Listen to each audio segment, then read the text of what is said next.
Real estate welfare association द्वारा Dayal paradise hotel में builders and developers meet का आयोजन किया गया।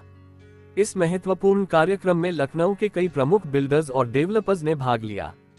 कार्यक्रम का संचालन रियल एस्टेट वेलफेयर एसोसिएशन के अध्यक्ष श्री संदीप गुप्ता ने किया। कार्यक्रम में श्री संदीप गुप्ता ने रियल एस्टेट क्षेत्र में काम कर रहे बिल्डरों की समस्याओं पर विस्तार से चर्चा की। उन्होंने बताया कि नए बिल्डरों को कई बार नियमों का सही जानकारी नहीं होती, जिसके कारण वे बिना जानकारियों के निर्माण कार्य शुरू कर देते हैं। इसके परिणामस्वरूप LDA लखनऊ डेवलपमेंट अथॉरिटी द्वारा उनके निर्माण कार्य को सील कर दिया जाता है और तब उन्हें यह एहसास होता है कि उन्हें आवश्यक नियमों का पालन करना चाहिए था। इस प्रकार की समस्याओं को ध्यान में रखते हुए रियल एस्टेट वेलफेयर एसोसिएशन का गठन किया गया है, जिसका मुख्य उद्देश्य बिल्डरों और डेवलपर्स को नियमों और प्रक्रियाओं के बारे में जागरूक करना है। अध्यक्ष संदीप गुप्ता ने इस अवसर पर सरकार से यह मांग की कि रियल एस्टेट से जुड़े सभी पेशेवरों को नियमों और आवश्यक प्रक्रियाओं के बारे में सटीक जानकारी प्रदान की जाए, ताकि भविष्य में इस तरह की समस्याओं से बचा जा सके।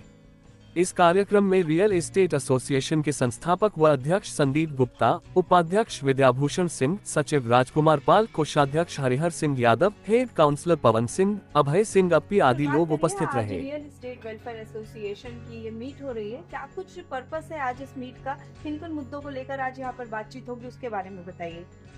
पहले मैं अपना परिचय दे देता हूँ। मैं सैपियंस ग्रुप ऑफ कंपनीज का चेयरमैन और पिछले 18 सालों से रियल एस्टेट का काम कर रहा हूँ और हर स्तर से मैंने रियल एस्टेट का काम किया है और आज मैं अपनी कंपनी रन कर रहा हूँ पिछले 6 सालों से। मैंने रियल एस्टेट के क्षेत्र में बहुत सारी समस्याओं को फेस करते हुए बिल्डर्स को देखा है, डेवलपर्स को देखा है, खुद भी बहुत सारी समस्याओं को फेस किया है। उसी क्रम में जब मैंने पाया कि हर व्यापार, जो भी व्यापार है, उसे एक सपोर्ट सिस्टम की ज़रूरत होती है। जितने भी व्यापार हैं, सब लोगों ने अपना अपना एक एसोसिएशन बना रखा है। हमारा व्यापार जो है रियल एस्टेट, जो कि बहुत विस्तृत व्यापार है और समाज में बहुत ज़्यादा विस्तार इस व्यापार का हो रखा है, लेकिन एसोसिएशन की कमी की वजह से, संगठन की कमी की वजह से बहुत सारी समस्याओं का सामना हमें करना पड़ता है और हमारी बातों को सुनने वाला पूरे समाज में कोई भी नहीं है। तो इसलिए पिछले 2 वर्षों से मेहनत कर रहा था और मुझे लगा कि एक एसोसिएशन बनाना चाहिए, जिससे कि हम अपनी बातों को, अपने डेवलपर्स की बातों को सरकार के सामने, नियामक संस्थाओं के सामने, प्राधिकरणों के सामने रख पाएँ, जिससे कि इस पूरे व्यापार का विस्तार हो सके और इस व्यापार को सुचारू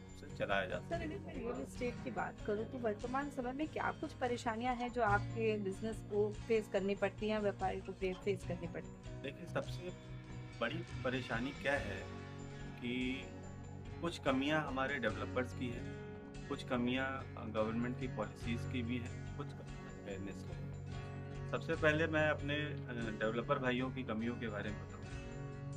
डेवलपर भाई क्या करते हैं कि हम सबसे ये गलतियाँ हो रही हैं कि हम लोग, देखिए, रियल एस्टेट का कोई कोर्स नहीं होता है, ना हम लोग इसकी कोई पढ़ाई करते हैं। तो रियल एस्टेट के बारे में संपूर्ण जानकारी लिए बगैर बहुत सारे डेवलपर अपना करोड़ों रुपए लगाकर कार्य को शुरू कर देते हैं और कार्य को शुरू करने के बाद जब आने वाले समय में इसी कार्य में दिक्कतें आना शुरू हो जाती हैं, वो कार्य इलीगल घोषित हो जाता है, तब हम लोग रूल्स और रेगुलेशंस की तरफ जाते हैं अपने आप को बचाने के।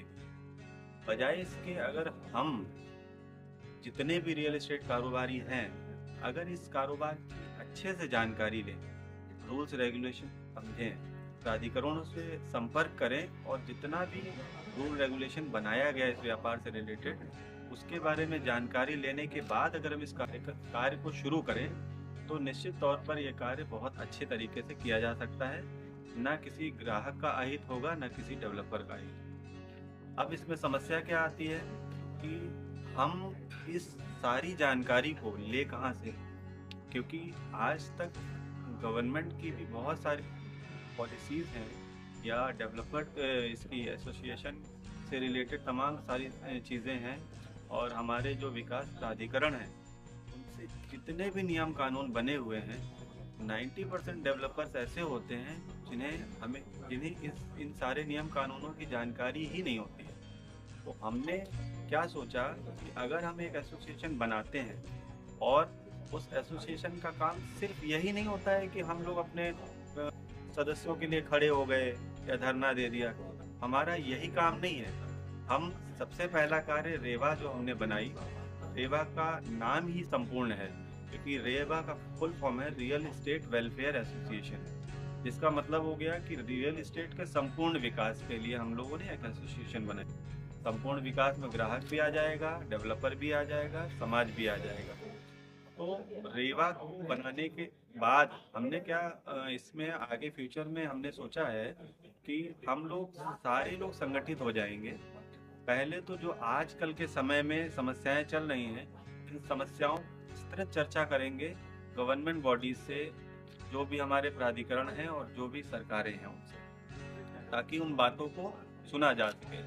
अभी तक कोई मंच ऐसा नहीं था जहां पर हम अपनी बातों को रख सकें, क्योंकि निचले लेवल पर अगर कोई भी बात हम रखते हैं तो वो ऊपर तक बात नहीं जाती। तो एसोसिएशन एक ऐसा रास्ता है जिसके माध्यम से हम अपनी बात को सरकार तक पहुंचा सकते हैं।